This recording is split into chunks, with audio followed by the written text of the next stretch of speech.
हाँ जी।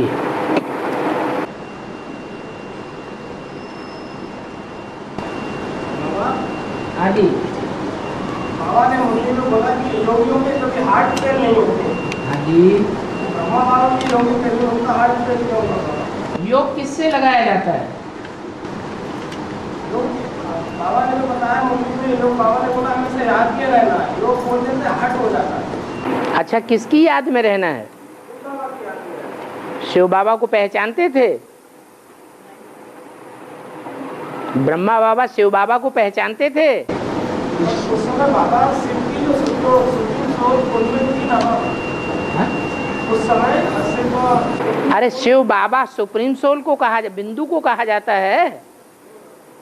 तो जब बाबा को पहचानते ही नहीं थे तो योग कहो या याद कहो, उसे संपूर्ण कहेंगे?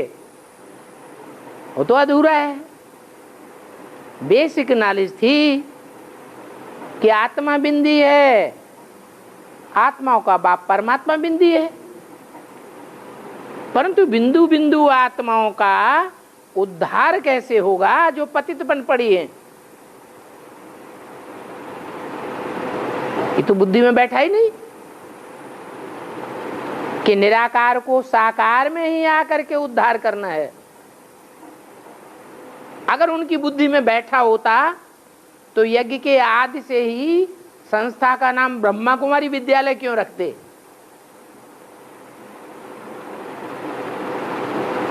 मुरली में शिव बाबा के समझाने पर भी उनकी बुद्धि में ये बात नहीं बैठी कि ब्रह्मा कुमार कुमारियों के ऊपर प्रजापिता का टाइटल लगाना जरूरी है। अभी भी ब्रह्मा कुमार कुमारी सिर्फ ब्रह्मा कुमार कुमारी लिखते हैं, बाप का नाम भूल गए।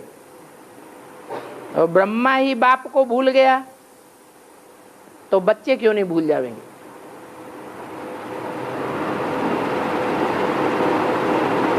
तो हार्ट फेल हो गया। बाप की याद से हार्ट मजबूत होगा या बच्चों की याद से हार्ट मजबूत होगा? अभी भी ज्ञान इतना विस्तार को पाया हुआ है, इतना सहज ज्ञान हो गया है, तो भी उनकी बुद्धि में नहीं बैठता और दौड़ के कहां चले जाते हैं? उन्हीं बच्चों में जहां बुद्धि का मोह लगा हुआ है मां का, उन्हीं बच्चों की परवरिश में दौड़ जाते हैं। देहभान आता है तो बुद्धि देहभान की तरफ ही भागेगी। रुद्रमाला का महत्व ही नहीं जैसे।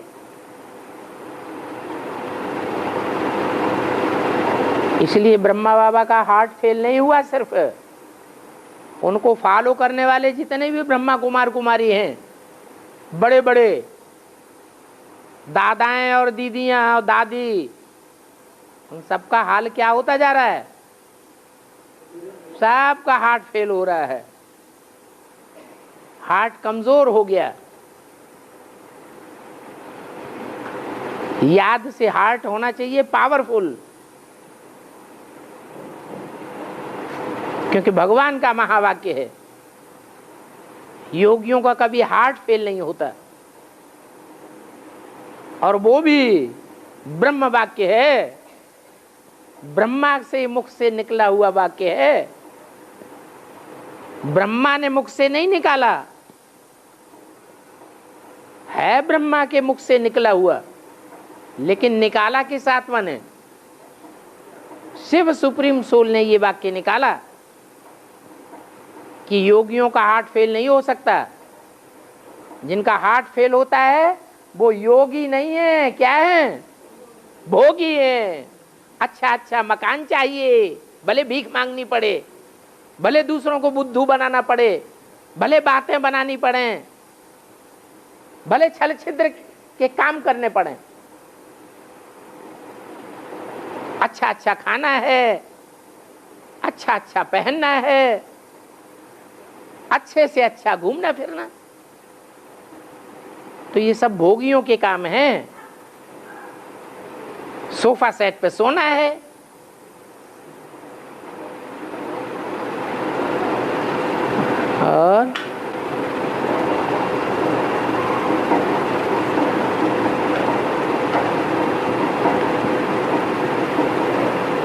और हार्ट फेल होने वालों की लिस्ट तो बहुत लंबी है। जो भगवान का धंधा छोड़ करके अपने स्वार्थ के धंधे में लग जाते हैं, महलमाड़ियां अटारियां कंक्रीट के अंडरग्राउंड मकान बनाने में लग जाते हैं, जब आगे चल करके ताबड़तोड़ विनाश होगा, मौत का बाजार लगेगा, तो देखना कितनों के हार्ट फेल होते हैं।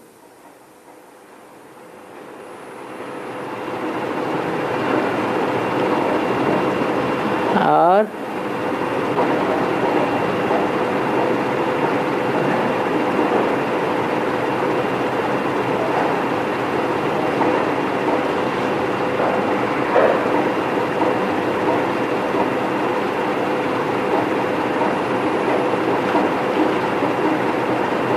प्रश्न आया है, जो अंत में धर्मराज सबको सजा देंगे, ये तो गलत बात है। धर्मराज सबको सजा देंगे क्या? है? सबको तो नहीं देंगे। 8 को सजा देंगे क्या? है? 8 को तो नहीं देंगे। तो जरूर 8 ने अपना सच्चा सच्चा पोता मिल दे दिया होगा। ऐसे तो मुरली में बोला है, अपना पूरा पूरा सच्चा पोता मिल देने वाला कोई कोटों पुरुषार्थियों में से एक है, जो पूरा पूरा सच्चा पोता मिल देता है। परंतु उसको फॉलो करने वाले भी 6-7 और हैं, होते तो नंबरवार ही हैं।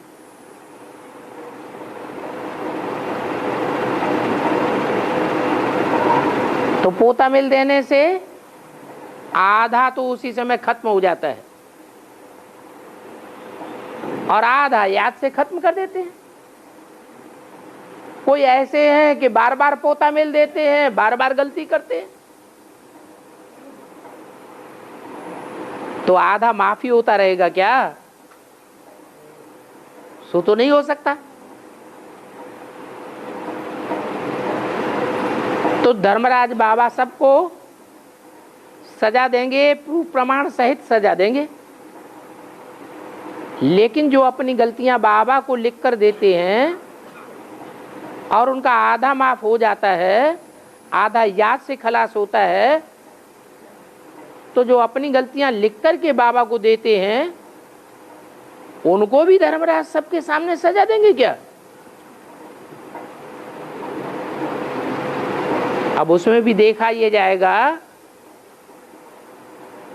कि पूरी पूरी बात बताते हैं या कुछ छुपा के बताते हैं। पोता मिल तो दिया और कुछ बातें छुपा ली। जैसे कोई ने पोता मिल दिया, नाम छुपा लिया। पोता मिल तो दे दिया, लेकिन पोता मिल किसके साथ बना, नाम छुपा लिया। तो कहेंगे पूरा पोता मिल दिया? नहीं दिया।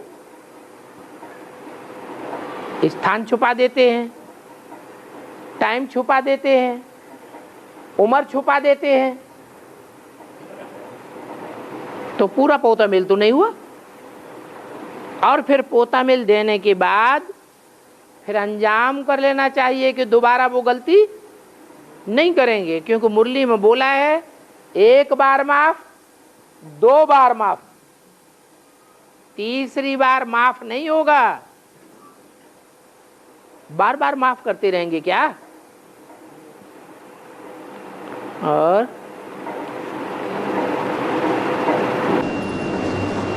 बाबा मूर्ति के चित्र में ब्रह्मा और शंकर को बैठते हैं, लेकिन विष्णु क्यों खड़ा होता है? विष्णु खड़ा क्यों होता है? विष्णु पवित्रता के पुरुषार्थ में आदि से अंत तक खड़ा रहता है, सोता नहीं, बैठता भी नहीं, थकता भी नहीं, इसलिए विष्णु को खड़ा दिखाया है। और ब्रह्मा जी तो बैठ जाते हैं और आराम से बैठते हैं। शंकर जी थोड़े अलर्ट होके बैठते हैं, लेकिन खड़े तो नहीं रहते। पुरुषार्थ में सदैव खड़ा रहना चाहिए।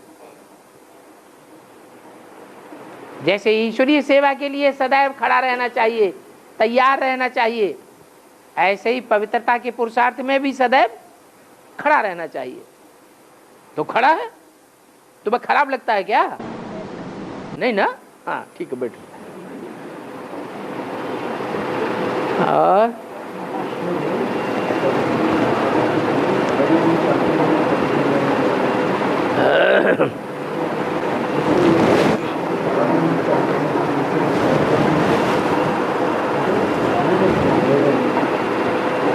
हाँ जी, बोलो बोलो जगन्नाथ, जोर से बोलो, आपस में न समझाओ, बोलो। कुछ नहीं?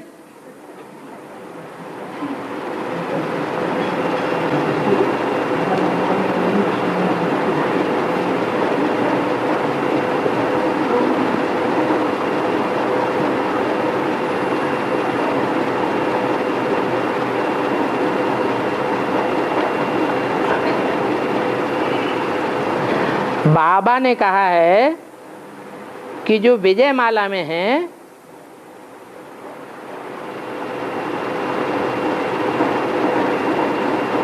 वो रानियां बनेंगी, हैं अभी।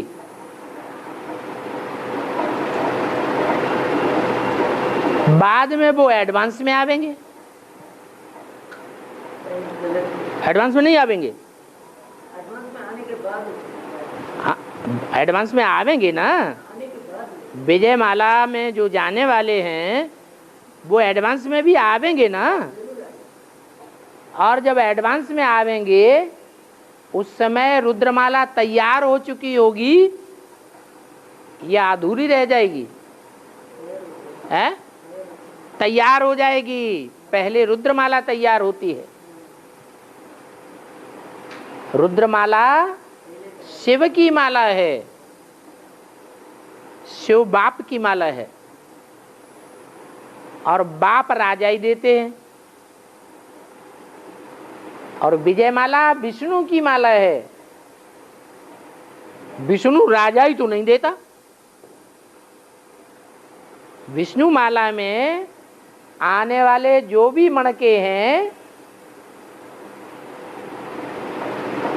वो जन्म जन्मांतर के पवित्रता के पुरुषार्थ में आगे रहने वाले हैं।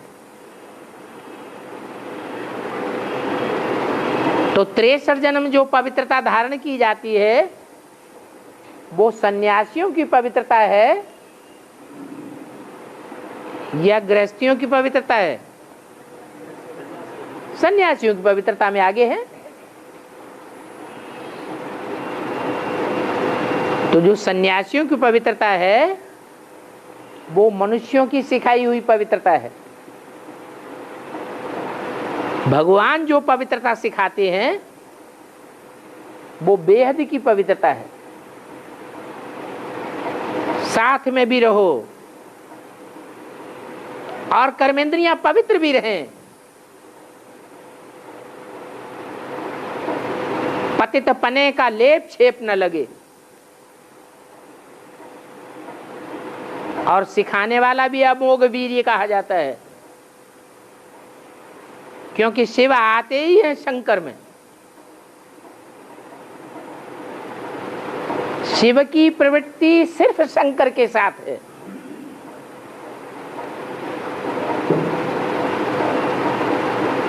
और आत्माएं वो प्रवृत्ति मार्ग नहीं अपना सकती।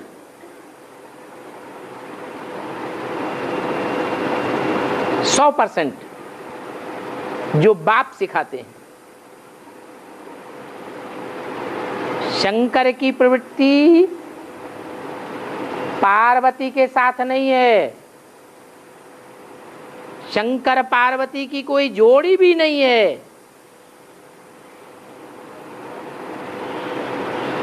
शिव की जोड़ी किसके साथ है? शंकर के साथ है। एक ही मुकर्रर रथ है, वहां से राजाई शुरू होती है।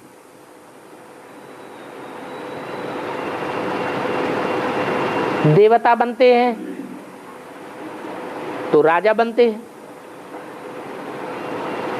देवी बनेंगे तो रानी बनेंगे।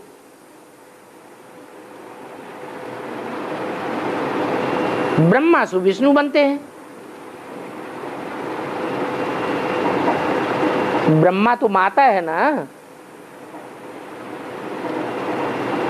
ब्रह्मा का टाइटल ही बताता है क्या है, माता है। तो माता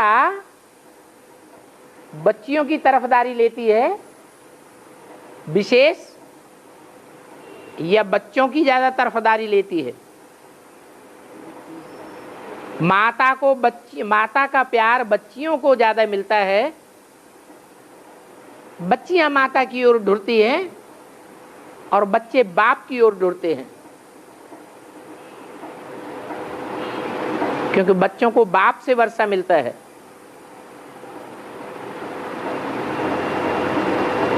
माताएं प्योरिटी के पुरुषार्थ में आगे जाती हैं, तो कन्याएं भी प्योरिटी के पुरुषार्थ में आगे जाती हैं। माताओं में भी कोई मुखिया है, तो पुरुषार्थ करने वाली कन्याओं में भी कोई मुखिया है।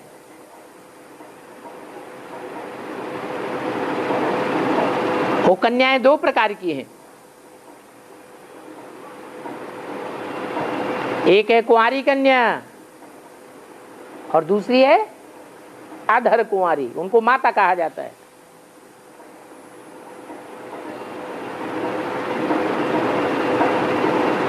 जो माता कही जाती है वो जगदम्बा है। जगदम्बा भल माता है, परंतु जन्म जन्मांतर के संस्कार पुरुष के हैं, इसीलिए रुद्रमाला का मणका बनती है। उसमें भी कंट्रोलिंग पावर है। वो कंट्रोलिंग पावर डायरेक्ट बाप से ली है। स्त्री चोला होते हुए भी अनेक जन्मों में राजा बनती है, और संगम युग में भी लंबे समय के कंट्रोल करने के संस्कार हैं। बेसिक में ब्रह्मा कुमार कुमारियों ने तो थोड़े समय कंट्रोल किया, लेकिन ब्रह्मा कुमारियों की भी जो अम्मा है वो तो आगे चल करके लंबे समय तक ब्राह्मण परिवार को और सारी दुनिया को कंट्रोल करेगी। इसीलिए नाम पड़ता है जगदम्बा। सिख लोग में एक गायन है इस बात का, राज करेगा खालसा। जरूर कुछ पवित्रता धारण की है, वो बाप की याद की पवित्रता है। और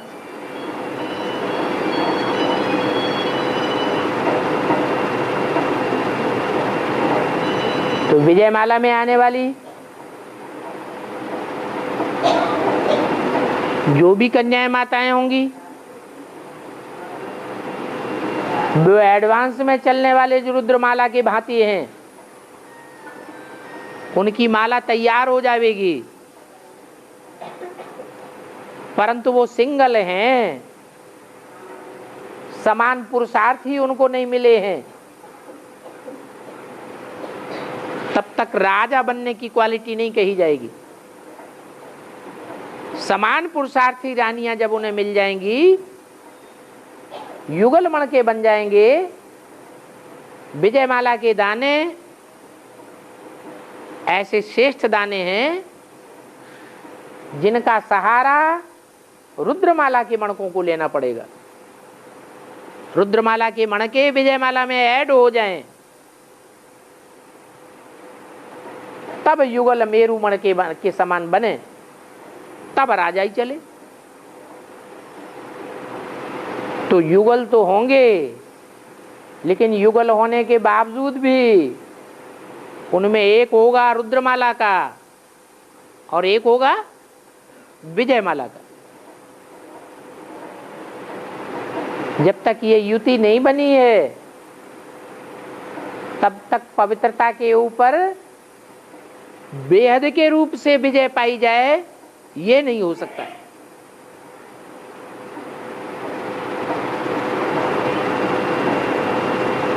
और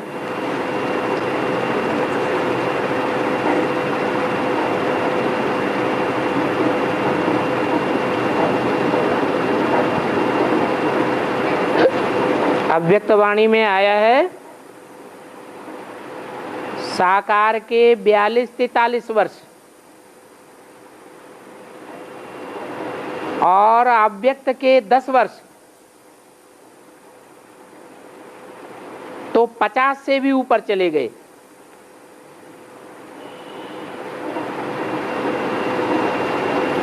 इसका क्या मतलब हुआ?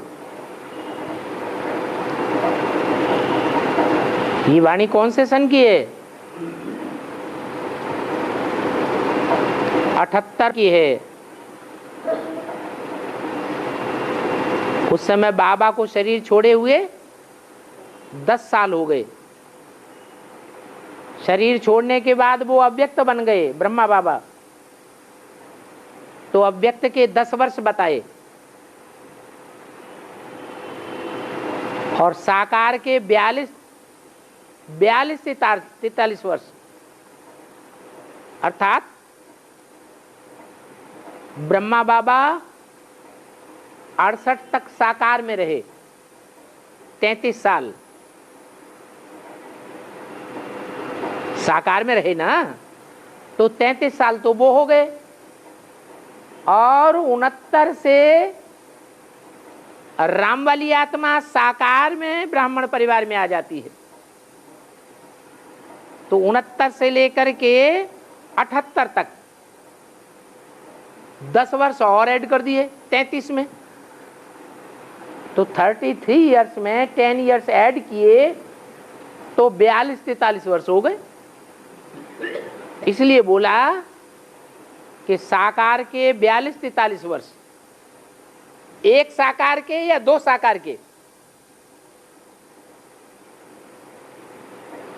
है?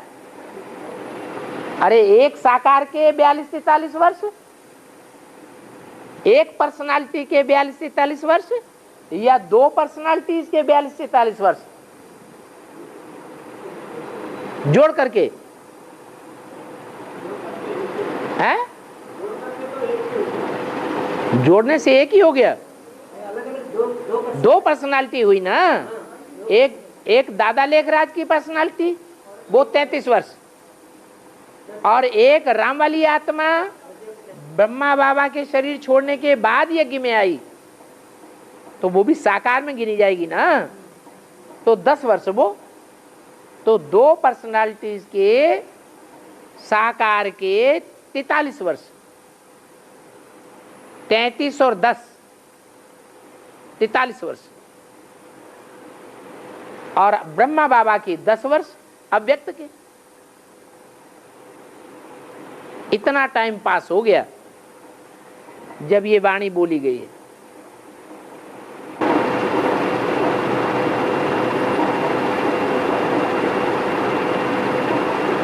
बाबा महाकाली जब आएगी तो पहले झाड़ू लगेगा, लेकिन बाबा पहले पहले कहां से झाड़ू लगाना शुरू होगा? अरे डरना नहीं, विशाखापट्टनम से शुरुआत नहीं होगी है? नहीं नहीं, वो स्थान से मतलब है उनका, टाइम से मतलब नहीं है, कब से नहीं, कहां से। माने वो स्थान क्या होगा जहां से झाड़ू लगाने की शुरुआत होगी। अच्छा, दीपावली जब आती है भक्ति मार्ग में तो झाड़ू बाहर से लगाना शुरू करते हैं, चबूतरे से, दरवाजे से, या अंदर से झाड़ू बाहर की ओर ले जाते हैं? तो जवाब आ गया, पहले अंदर से झाड़ू लगना शुरू होगा, अंदर से बाहर की ओर सफाया होगा। अब अंदर क्या और बाहर क्या? अंदर किसे कहें और बाहर किसे कहें? हाँ, रुद्रमाला की ही बात हो रही है। विजयमाला तो बाहर वाले ले जावेंगे, अंदर वाले रह जावेंगे। इसका मतलब झाड़ू बहुतों को लगेगा, 8 ही बचेंगे। कितने बचेंगे?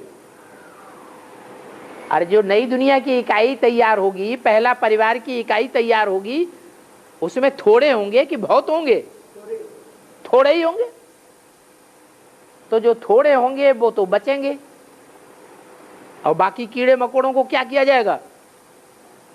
झाड़ू निकाल के बाहर किया जाएगा।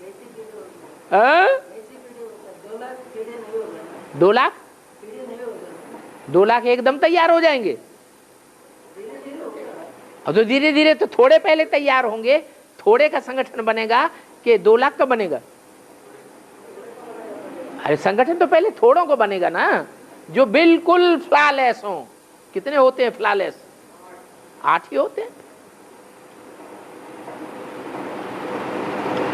क्यों जीभ क्यों निकाल दी है? डर लग रहा है क्या? 8 बचेंगे और बाकी सबको झाड़ू लगेगा। तो अंदर से झाड़ू लगेगा। अब अंदर क्या और बाहर क्या?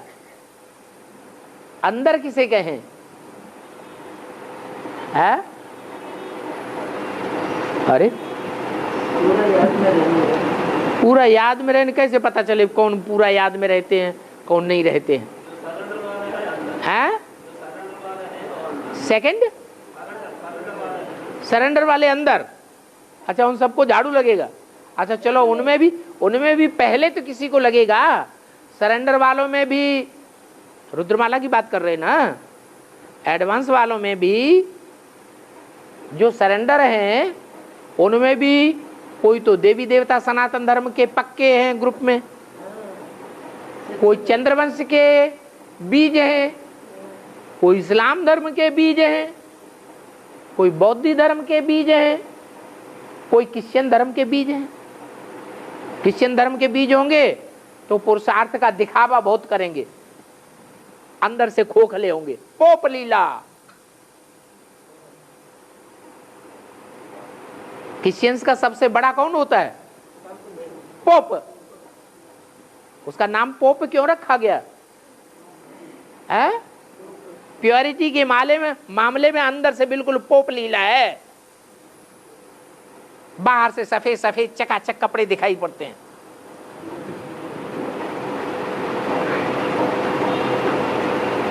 तो कोई तो क्रिश्चियन धर्म के होंगे, कोई मुस्लिम धर्म के होंगे, कोई संन्यास धर्म के होंगे, कोई सिख धर्म के होंगे। तो अंदर से बाहर की ओर कौन होंगे और बाहर से अंदर की ओर किनको कहा जाएगा?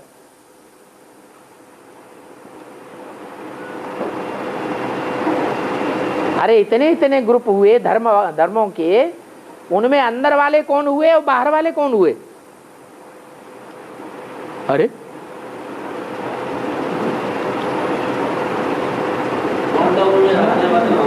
माउंट आबू तो रह लो जाके, माउंट आबू रह लो जाके, वो अभी हमला करने वाले हैं।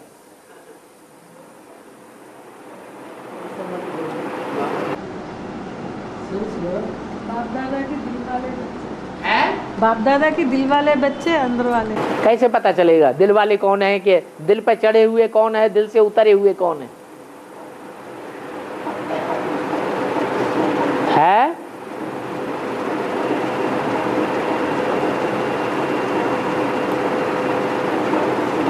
अरे दिल पे चढ़े हुए कौन है और उतरे हुए कौन है पता नहीं लगता है। संपूर्ण समर्पण तो किसको कहेंगे? इनमें किसी को कह सकते हैं कि संपूर्ण समर्पण नहीं है?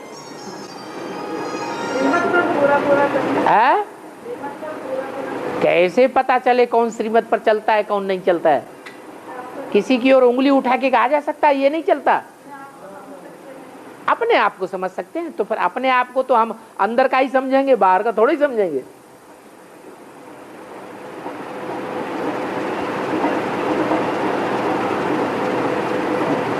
अरे हैं? जो दुनियादारी से मरने वाले हैं उनको अंदर वाला कहेंगे या बाहर वाला कहेंगे? हैं?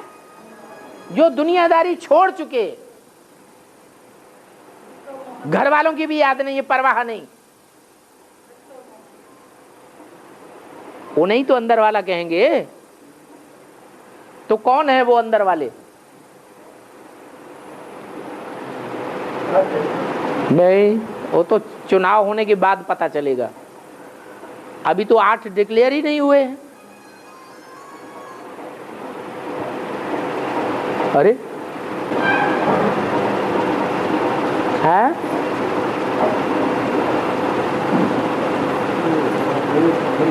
है? अरे अंदर वाले वो हुए जिनके लिए कहा जाता है आप मुए मर गई दुनिया, हमें दुनिया की कोई परवाह नहीं अब, लेकिन उसकी भी परीक्षा ली जाएगी। ऐसे नहीं एनएस में घुस तो गए, लेकिन अंदर से खोट भरी हुई है। तो उनकी जब परीक्षा होगी तो बाहर निकल पड़ेंगे। ऐसा झाड़ू लगेगा जो ठहर नहीं सकेंगे। वो बोला है नई दुनिया का फाउंडेशन। तुम बच्चे नई दुनिया में जाते हो ना, आना जाना करते हो ना, तो कौन सी है वो नई दुनिया जिसका फाउंडेशन लग रहा है ब्राह्मणों की दुनिया में? ऐसे भी आजकल जो मकान बनते हैं उनके चारों तरफ पर्दा लगा देते हैं, लगाते हैं कि नहीं? तो ये भी ब्राह्मणों की नई दुनिया तैयार हो रही है। चारों तरफ पर्दा लगाया हुआ है, सबको पता नहीं चलता। जो तैयार हो जाए कि हमें बाहर की दुनिया से अब कुछ लेना देना नहीं, मम्मी पापा देखने को मिले तो ठीक, नहीं देखने को मिले तो ठीक, फोन से बात हो तो भी ठीक, न बात हो तो भी ठीक, हमें कोई दरकार नहीं। तो जो मरेंगे वो काशी नगरी में जाएंगे। अब काशी नगरी को अंदर वाला कहेंगे बाहर वाला कहेंगे? अंदर वाला। लेकिन उनकी पहले परीक्षा होगी। सबसे पहले झाड़ू किसको लगेगा? जब फाउंडेशन पड़ता है मकान का तो नींव खोदी जाती है, गड्ढे में जमीन खोदी जाती है ना, उसमें कंकड़ पत्थर डाले जाते हैं, डालते हैं ना। और जब डाले जाते हैं तो डाल के ही छोड़ देते हैं कि ऊपर से दुर्मुठ बजाते हैं, गच। वो है परीक्षा। जो कच्चे होंगे वो टूट के बिखर जाएंगे, जो पक्के होंगे उनका फाउंडेशन और जम जाएगा, हिलेंगे नहीं। ये पहले पहले अंदर से झाड़ू लगना शुरू होगा, फिर चंद्रवंशियों को झाड़ू लगेगा।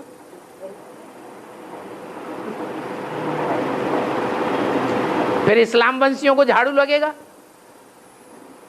बैठे तो सारे अंदर हैं कि नहीं? हर धर्म के बीज हैं कि नहीं? झाड़ू सबको लगेगा, लेकिन लगेगा नंबरवार। तो यही प्रश्न है कि जब झाड़ू लगेगा, महाकाली निकलेगी, तो अंदर वालों को पहले झाड़ू लगाया जाएगा या बाहर वालों को? पहले अंदर से झाड़ू लगना शुरू होता है।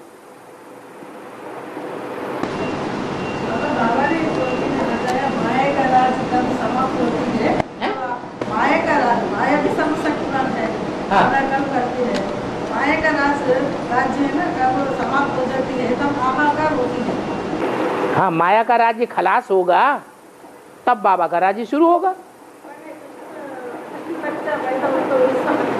हाँ हाँ, माया का राज्य खलास होगा तो माया दासी बन जाएगी, दासी बनेगी, कृष्ण का जन्म होगा तो सबसे पहले वो दासी संभालेगी कृष्ण को। हाँ जी। और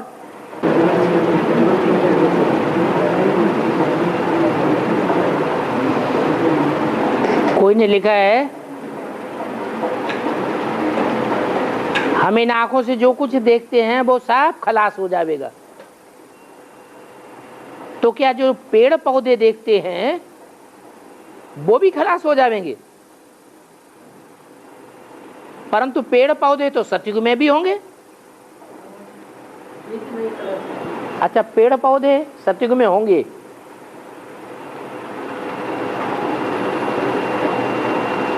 क्या मनुष्य नहीं होंगे? तो जो बात मनुष्यों के लिए लागू होती है वही बात पेड़ पौधों के लिए लागू होती है।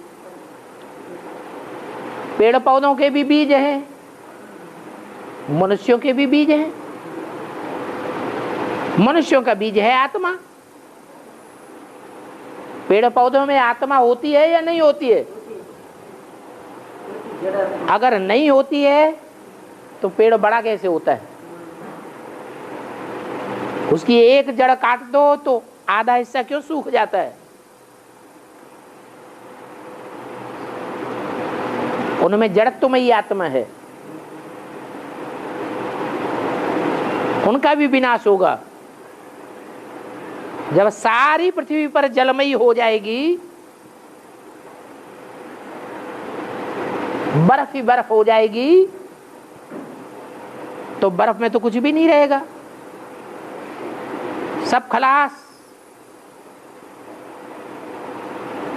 वो योगियों के शरीर रह जाएंगे, बाकी सब के शरीर खलास हो जाएंगे।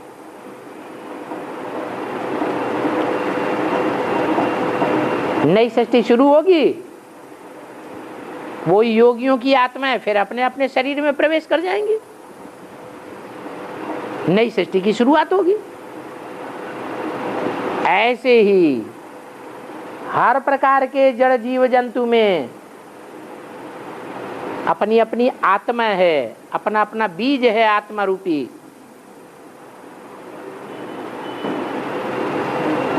मनुष्य ज्यादा बुद्धिशाली है, मन बुद्धि का तीखा है, तो परमधाम में ऊंची ऊंची स्टेज में रहता है। दूसरे जानवरों में कम बुद्धि होती है, वो नीची नीची स्टेज में रहेंगे। कीड़े मकोड़ों में और कम बुद्धि होती है, वो और नीची नीची स्टेज में रहेंगे परमधाम में। और पेड़ पौधे बिल्कुल ही जड़त्वमयी होते हैं, इसलिए उनकी स्टेज और नीची होगी। परंतु हर प्रकार के ग्रुप में श्रेष्ठ भी होते हैं और निष्कृष्ट भी होते हैं। जैसे मनुष्य आत्माओं में जो श्रेष्ठ श्रेष्ठ आत्माएं हैं वो पहले इस सृष्टि पर उतरेंगी, ऐसे ही और जो जड़ जीव जंतु हैं उनमें भी श्रेष्ठ और निष्कृष्ट हैं। जो श्रेष्ठ हैं वो पहले नीचे आएंगे नई सत्य की दुनिया में। ऐसे नहीं वहां पेड़ पौधे नहीं होंगे, होंगे लेकिन कांटे नहीं होंगे, फूल ही फूल होंगे। दुर्गंध वाले फूल नहीं होंगे, सुगंध वाले फूल होंगे। और क्या चाहिए?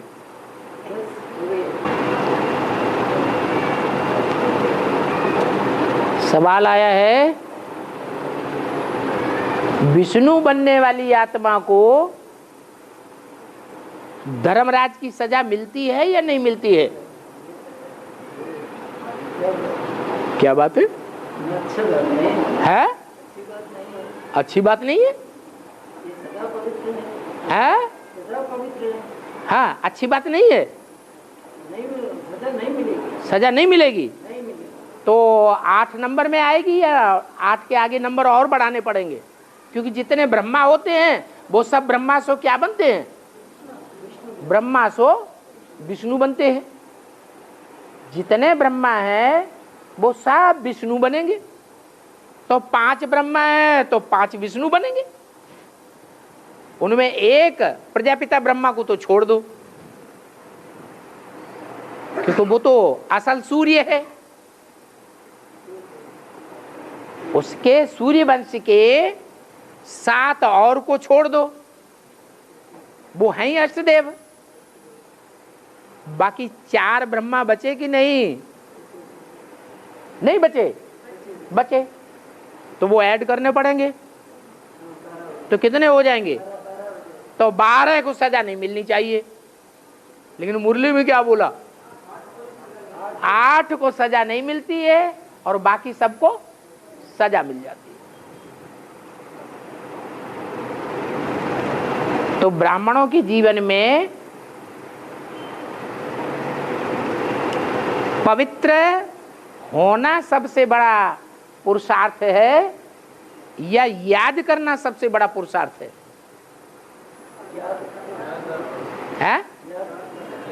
याद करना बड़ा पुरुषार्थ है। सन्यासी भी तो पवित्र होते हैं,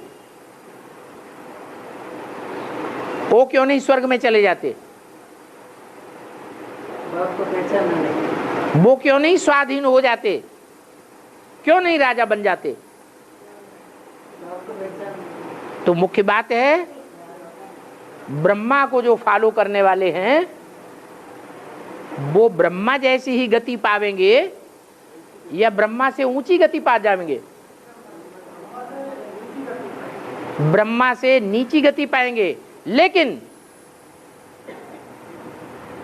ब्रह्मा को फॉलो करने वाले सुबह का भूला अगर शाम को घर आ जाए और रुद्रमाला को अपना ले, जैसे राधा है कौन से वंश की? चंद्रवंश की। लेकिन क्या करती है अंत में? रुद्रमाला के भांति बन जाती है। सुबह से भूली हुई और शाम को घर आ जाती है। तो भूली हुई कही जाएगी? है? सूर्यवंशी कही जाएगी या चंद्रवंशी कही जाएगी? सूर्यवंशी कही जाएगी। इसलिए लक्ष्मी का पद तो प्राप्त करती है लेकिन स्वाधीन नहीं कही जाएगी। लक्ष्मी किसके अधीन है? लक्ष्मी धन तो देती है। सारी दुनिया लक्ष्मी लक्ष्मी लक्ष्मी चिल्लाता है, लेकिन लक्ष्मी को धन कहां से आता है? नारायण से आता है। तो अंदर से तो पता है कि हमको धन देने वाला कौन है? प्रैक्टिकल में नारायण। इसलिए जो आदि का पुरुषार्थ है ब्राह्मण जीवन का, बेसिक की दुनिया का, वो आधीन रहने का पुरुषार्थ हुआ। ऐसे नहीं है कि लक्ष्मी बनने वाली आत्मा को संदेश नहीं मिला होगा। बड़ी बड़ी इंचार्ज ब्रह्मा कुमारियों को सबको संदेश मिल गया कि भगवान प्रैक्टिकल में साकार में सृष्टि पर है, लेकिन वो हठ योगी है, सन्यासी हैं, किसी की बात मानने वाले नहीं है। जब उनके सारे जिज्ञासु टूट करके इधर आ जाएंगे तब फिर नाक लटकावेंगे। तो हठ योग का उनको ये सजा मिलती है। क्या? जो सजा अष्ट देवों को नहीं खानी पड़ती उनको खानी पड़े। और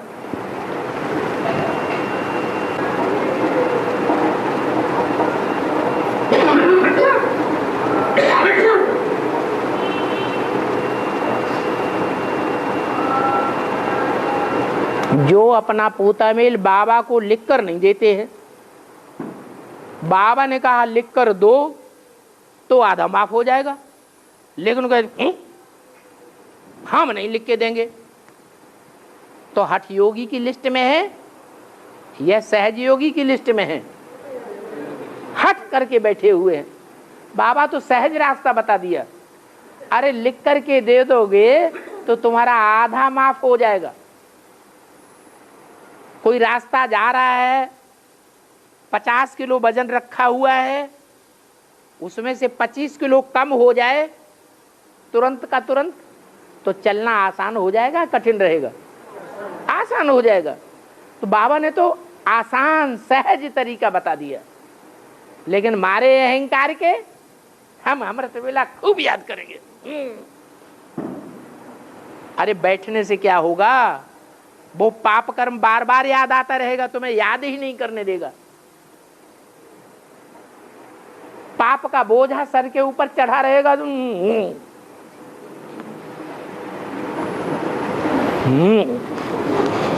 बस लेट गए।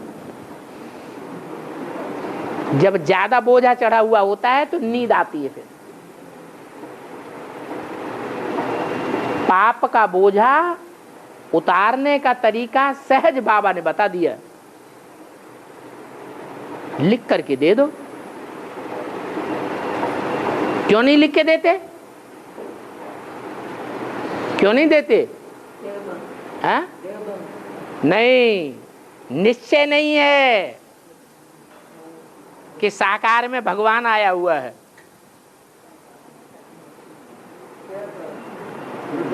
अनिश्चय बुद्धि विनश्यते हो जाते हैं।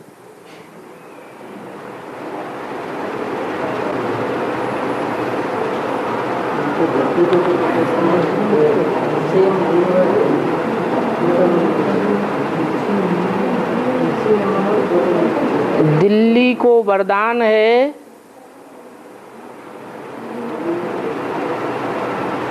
और उसमें भी आदि रतन जगदीश को वरदान है स्थापना के कार्य में। दिल्ली स्थापनाकारी और बंबई विनाशकारी। तो दिल्ली को वरदान है स्थापना के कार्य में, उसमें भी आदि रतन जगदीश को वरदान है। तो बाबा तो बेहद में बोलते हैं या हद में बोलते हैं? बाबा की भाषा तो बेहद की है और बेहद के बच्चे ही उस भाषा को समझते हैं। दिल्ली कोई जड़ दिल्ली की बात नहीं है, बंबई कोई जड़ धरनी की बात नहीं है, चैतन्य दिल्ली की बात है, जिस दिल्ली की गोद में हर धर्म के लोगों ने राज्य किया है। वो कौन है? चैतन्य दिल्ली जगदम्बा है, जिसकी गोद में सब धर्म वाले पले हैं। भले खून की नदियां बहाने वाले हों, नादिर शाह जैसे हों, चांदनी चौक में खून की नदी बहा दी, ऐसों को भी गोद में पाला है।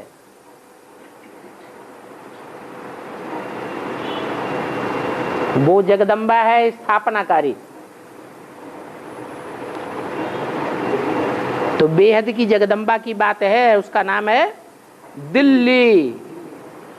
गोद में तो लिया सबको, सब बच्चों को गोद में लिया। कोई भी धर्म का है, पच्छड़ माल भी है, उसने भी गोद में पालना ली। अम्मा की गोद में तो सब पालना लेते ही हैं, लेकिन अम्मा एक एक के दिल को तो परख सकती है। एक एक के दिल को देख तो सकती है, कौन कितना दिलदार है, कौन कितना दिल देने वाला है।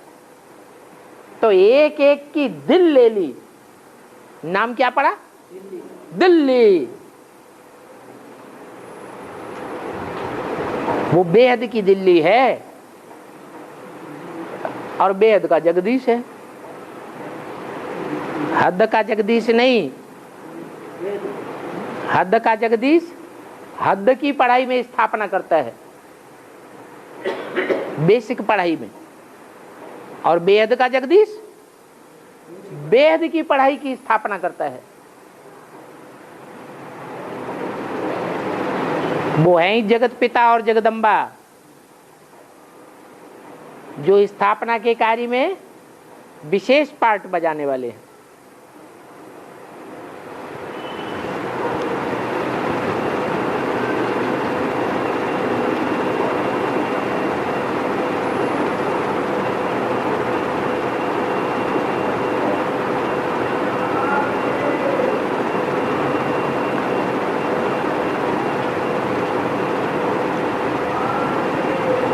बाबा पार्वती की बेटी को कौशिकी दिखाते हैं, तो बाबा कौशिकी किसका पार्ट है? तो नाम रूप तो बाबा बताते नहीं है, इशारा दे देते हैं। क्या? कौशिक कहा जाता है राजा को। कौशिक माने राजा, परंतु स्त्री चोला है, इसलिए उसका नाम दे दिया कौशिकी। किसकी बेटी है? पार्वती की बेटी है। किस अर्थ में?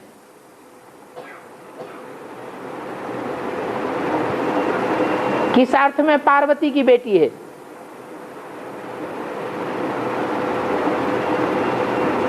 सुनने और सुनाने में बेटी है या समझने और समझाने में बेटी है? हाँ, जो कौशिकी है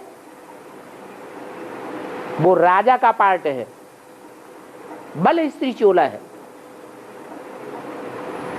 लेकिन समझ में सच्चाई बैठनी चाहिए। राजा बेटा माने शिव बाबा के बच्चे। शिव बाबा के बच्चे वो ही बनेंगे जो श्रीमत के अनुकूल चलेंगे, श्रीमत के अनुकूल कार्य व्यवहार करेंगे, आचरण करेंगे। ये बात बुद्धि में बैठनी चाहिए, ये समझ बुद्धि में बैठनी चाहिए। मूल बात समझने की ब्राह्मण परिवार में कौन सी है जो नहीं समझ में आती है? 70 साल से ऊपर हो गए, वो बात समझ में नहीं आती है। एक आत्मा के सिवाय सबकी बुद्धि में रोला पड़ जाता है, माया रोला में डाल देती है। वो कौन सी बात है जिस बात में 70 साल के बाद भी एक आत्मा को छोड़ करके सब फेल हो रहे हैं? क्या समझने की बात है? निश्चय नहीं है तो रुद्रमाला के मणके कैसे बनते हैं? निश्चय होता है तभी तो बाप के बच्चे बनते हैं, बाप के घर में जाके पैदा होते हैं, बाप की सेवा करते हैं। परसेंटेज हो सकता है, बाकी निश्चय नहीं है ऐसा तो नहीं कह सकते। निश्चय तो है, लेकिन निश्चय होने के बावजूद भी माया बुद्धि में बायलोरा डाल देती है। वो माया के कितने रूप हैं? नहीं, खास 5 रूप हैं। काम, क्रोध, लोभ, मोह, अहंकार। उनमें भी मुख्य रूप कौन सा है? काम विकार। तो कौन सा रोला सबसे ज्यादा डालती है? काम विकार का रोला डालती है। कौशिक माने ही राजा, तो काम विकार का ज्यादा रोला जो जन्म जन्मांतर के राजाएं हैं उनकी बुद्धि में पड़ेगा, या जो रानियां हैं उनकी बुद्धि में काम विकार का रोला ज्यादा पड़ेगा? तो कौन सा ऐसा राजा है कि है तो रुद्रमाला का मणका, राजा तो बनता है लेकिन है स्त्री चोला, और इस स्त्री चोले को पवित्रता की बात समझाने के लिए जरूर कोई गुरु चाहिए।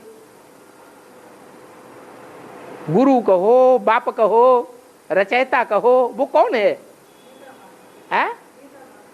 हाँ, जो गीता माता है, गीता तो सच्ची गीता है,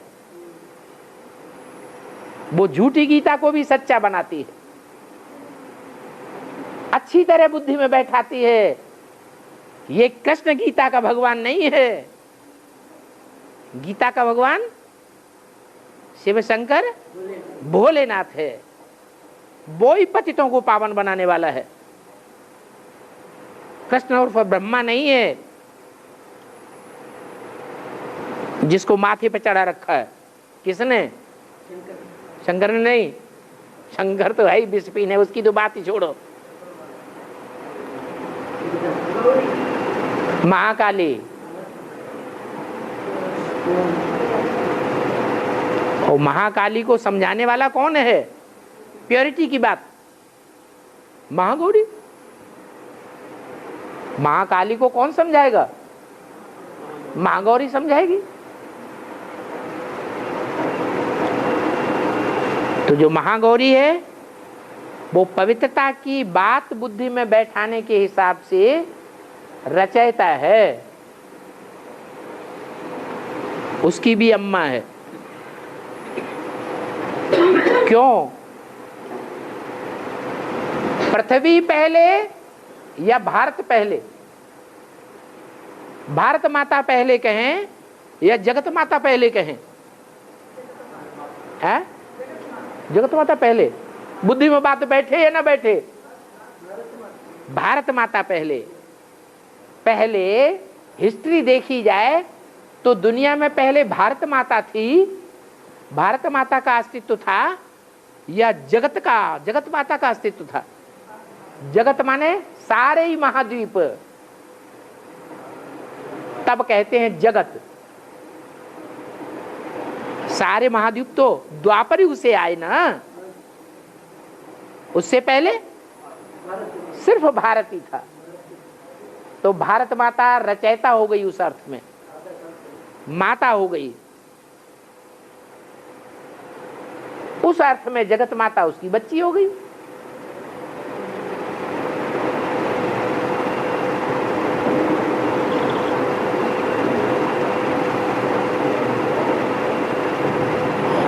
और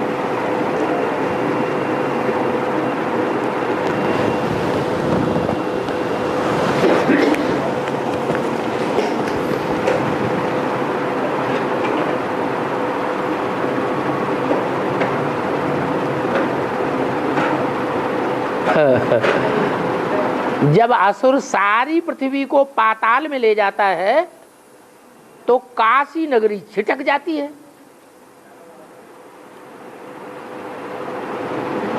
सारी पृथ्वी पाताल में जाती है और काशी नगरी बच जाती है। तो फिर छिटक के कहां जाती है? अच्छा, अभी पता है तुमको वो छिटक के कहां गई? पता है किसी को? यहां किसी को पता हो तो बताओ।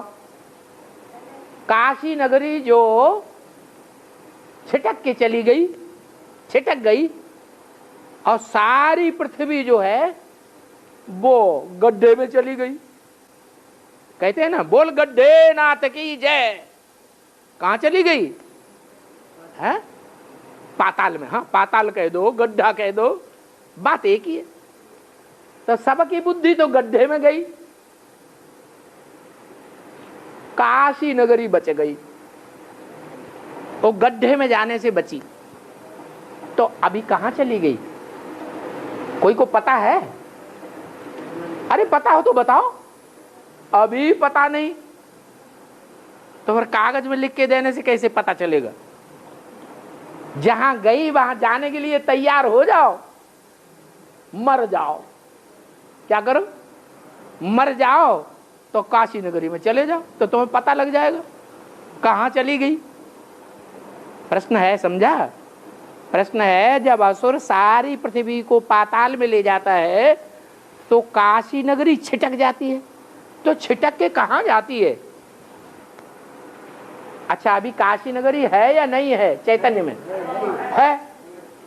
तो छिटक गई कि नहीं छिटक गई? छिटक गई। तो कहां गई? अरे कहीं गई होगी कि नहीं गई होगी? है ना। अब बाकी सब कहां चले गए? बाकी सब कहां नाक रगड़ रहे हैं? वही गड्ढे में। हाँ।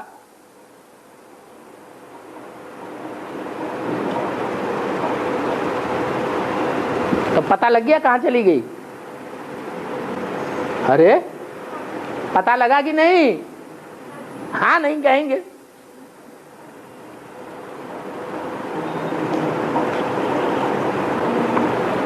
और तो 7 बज गए, बस करो।